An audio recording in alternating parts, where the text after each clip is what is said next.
Assalamualaikum warahmatullahi wabarakatuh. Perkenalkan, nama saya Mia Miranda dengan NIM 230306092 dari Prodi Peternakan Fakultas Pertanian Universitas Sumatera Utara. Baiklah, di sini saya akan menjelaskan tentang reproduksi ternak unggas jantan dan reproduksi unggas betina, serta menjelaskan pembentukan telur. Yang dimana materi tersebut adalah materi dari mata kuliah ilmu reproduksi ternak unggas yang diampu oleh dosen pengampu Ibu Insinyur Tati Widianasari, SPT MPTN. Baiklah, di sini saya akan menggambarkan terlebih dahulu organ reproduksi unggas jantan.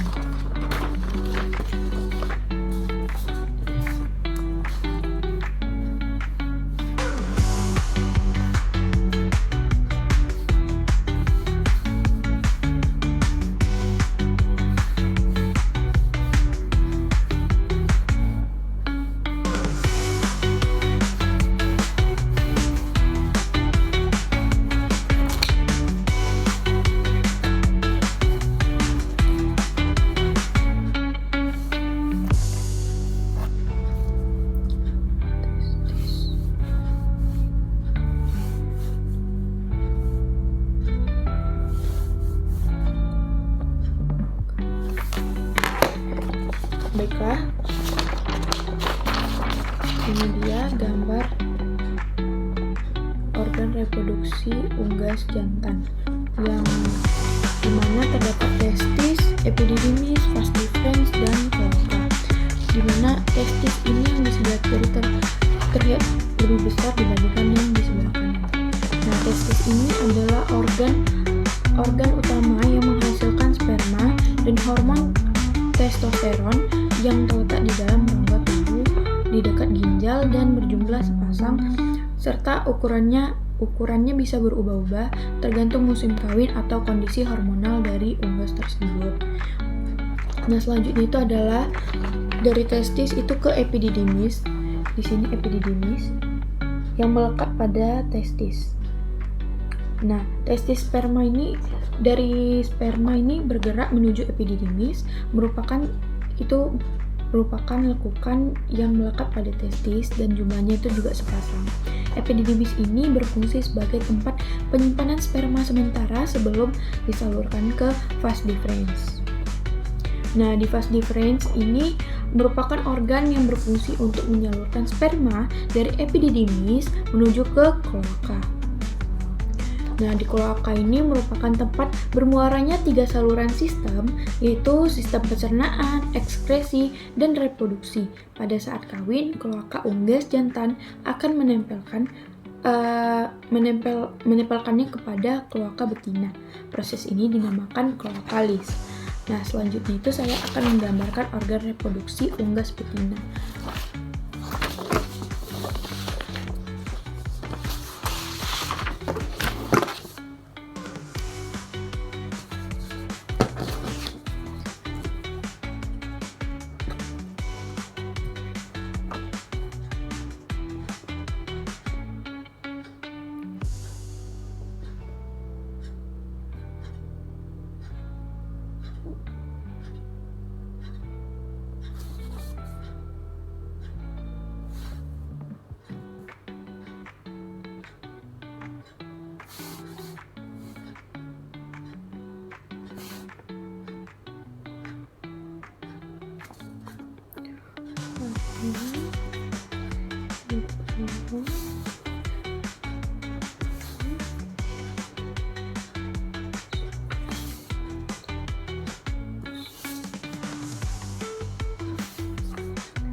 Nah, selanjutnya itu organ reproduksi unggas betina yang dimana terdapat ovarium, infundibulum, magnum, isthmus, uterus, vagina, dan kloaka. Nah, pada organ reproduksi unggas ini terdapat oviduk yang terdiri dari infundibulum, magnum, isthmus, uterus, vagina, dan kloaka. Ya, dapat dipahami gambar saya.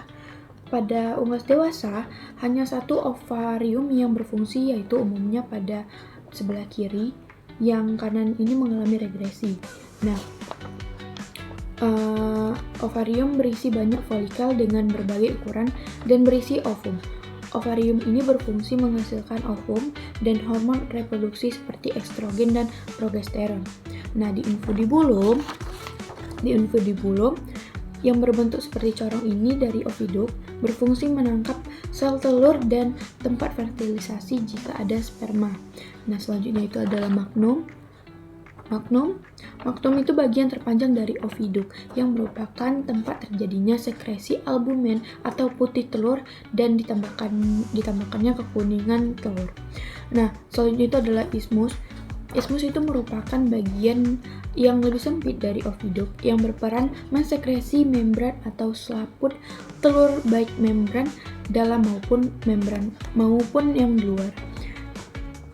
Nah, selanjutnya itu adalah uterus.